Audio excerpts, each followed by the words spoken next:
Hi everyone, my name is Tymon Smektała and I'm the lead game designer of Dying Light 2.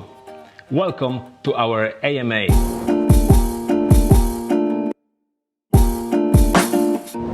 First of all, I would like to thank all of you for all of the questions you have sent us. It was more than 9,000 questions, so it's a lot.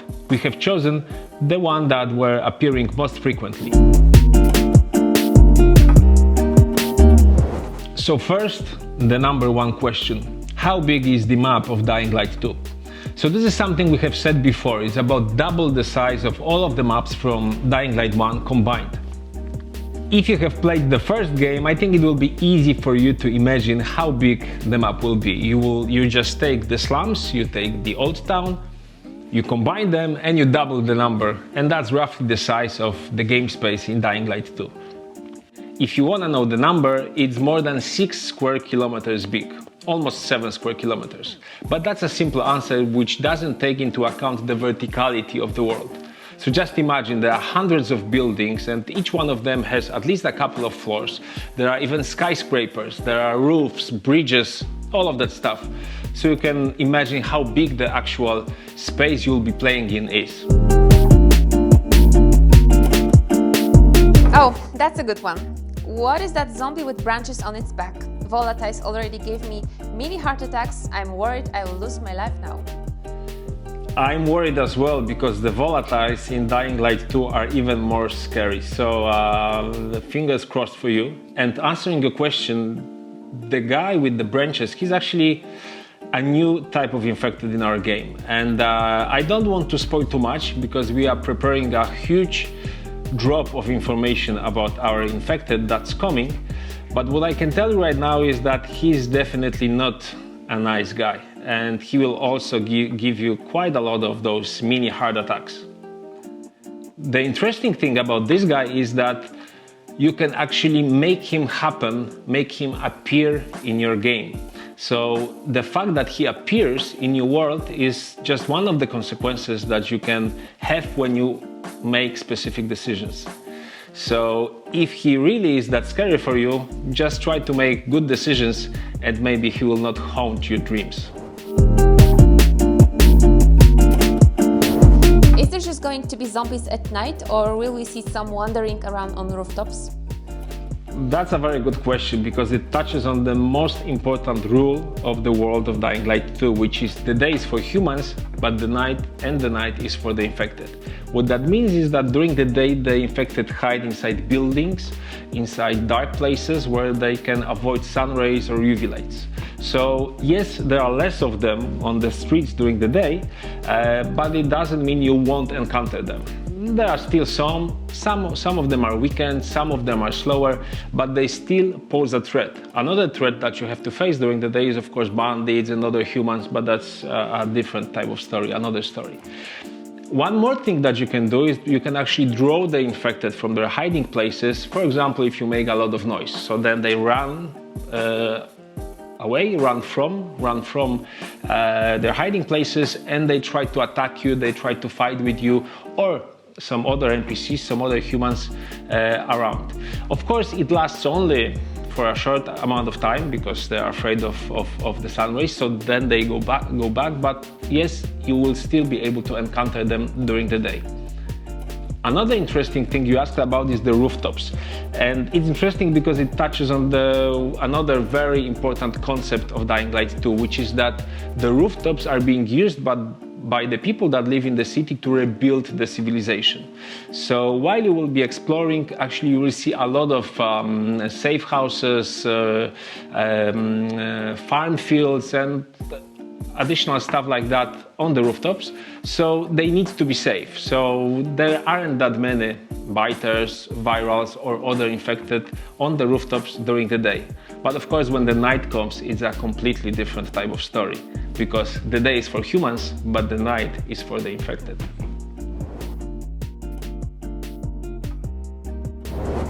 Okay, but what about the guns? Yes, guns. Another question that came up very often. So this is something we have also been telling you guys already. So there are no firearms in the world of Dying Light 2. Why? Because it's a world where the civilization is destroyed, is gone. So actually no one is able to create like professional firearms. There will be ranged weapons, bows, and something extra, which fit more the modern Dark Ages idea, the modern Dark Ages concept. Having said that, there's actually one option you can choose to use something similar to a firearm, and this is a handmade shotgun. A very nice tool we have introduced for you to craft with the stuff you have found, you can find during exploration. When you craft it, when you create it, you can start using it using your left hand. So you can have a shotgun in your left hand and a machete or a sword or a hammer in your second one. And it really allows you to combine those two tools in combat encounters. A very powerful combination. But the thing is that the shotgun, because it's handmade, it doesn't last long. So it can get destroyed very easily. So it's up to you when you decide to use that powerful piece of weapon. Okay, so is the grappling hook still in the game, or as it was in the extended gameplay trailer? If yes, how does it work? So of course it is still in the game, and we have really put a lot of effort into making it a completely new tool, a tool that's better than the one that you got used to in Dying Light 1. So I think the most important thing for us was to make the grappling hook as real, as natural, as physical as possible. So it works differently now. You will not be able to fly through the whole map in 1 minute, as in the first game. As I said, it's way more physical and way more realistic. So if you need something to help you imagine this, is that in the first game, with the grappling hook, you could almost feel like a Spider-Man. In this game, in the second game, you feel more like a Tarzan. Swinging on ropes and everything. So of course you could say, I prefer to be a Spider-Man than a Tarzan. Good for you, but wait till you see the thing in action. It's really immersive, and it has a lot of uses, not only in traversal, not only in parkour, but also in combat. So trust us, we know what we're doing, and you will enjoy the new grappling hook a lot.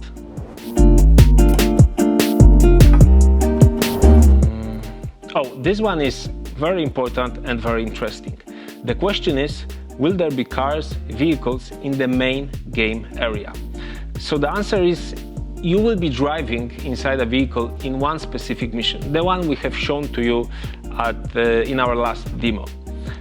We didn't want to spend more time on it because we feel all of our other traversal methods are way more interesting. So of course you have parkour, and with our natural movement system and the improvements we have made in the second game, you can really travel through the city with great ease, overcoming any obstacles, doing those huge jumps. So it's really very exciting. And on top of that, we also added the grappling hook, the paraglider, and some additional stuff we'll be talking about in the future. So we wanted to stick to that because this is the DNA of Dying Light. This is what makes our game unique.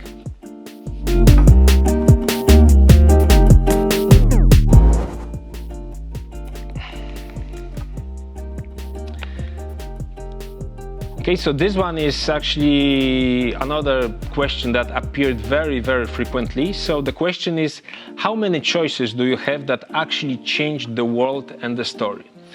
So I don't want to give you an exact number, but I want to explain to you how the whole system works. So in Dying Light 2, you make choices, you make decisions on 3 different levels. So the first one, as you can say, the upper one, the top one, is a number of main story choices, a few of them, which really change how the story flows and what kind of ending you will get when you finish the whole experience. Then the second level is choices and decisions you make inside side quests or even main quests that mostly have consequences that are contained within those quests, within those missions, or quite often they also influence the world. An example of this is in one of the quests you can, for example, save an opera singer. If you do that, if you make a correct choice, then she appears in one of the hubs, in one of the save zones in the game, and starts singing Some people like it, some people don't. Some people will tell you it was a stupid thing to do, but it's all up to you. And this is an example of one of those little details that you can actually change in your world. And the third level is the so-called city alignment system. And this is a system where, based on your choices, one of the factions takes control over specific areas of the city. So when they do that, of course, they install their forces, they install a lot of different things that belong to that faction, and some of the things are the things that you can use in gameplay. So, for example, if you play with the peacekeepers, they start installing so-called combat helpers, combat traps that you can use while fighting with bandits or infected or whatever. If you side with survivors and you give parts of the city to survivors, they start installing things like zip lines and trampolines and other stuff that makes the traversal easier. So depending on your choices, you can also shape the gameplay space, the gameplay environment, and have a different experience depending on what you do.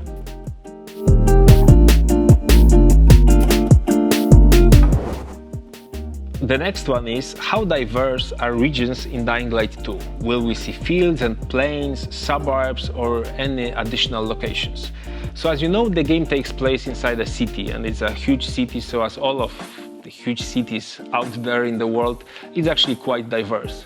You can say that there are two main regions in the city, which is an area which is a little bit close to Old Town, and another one which is more like a downtown with huge skyscrapers and all of that stuff. Within those regions, there are 7 zones where you can make decisions and assign those zones to different factions. So, for example, if you side with survivors, you will start seeing things like fields or bakeries or other small communities that are rebuilding themselves around various city locations. And if you side with peacekeepers, you will start seeing more of our military stuff like outposts, barricades, things like that. So depending on your choices and how you assign each of the zones, you can end up with a completely different looking type of city.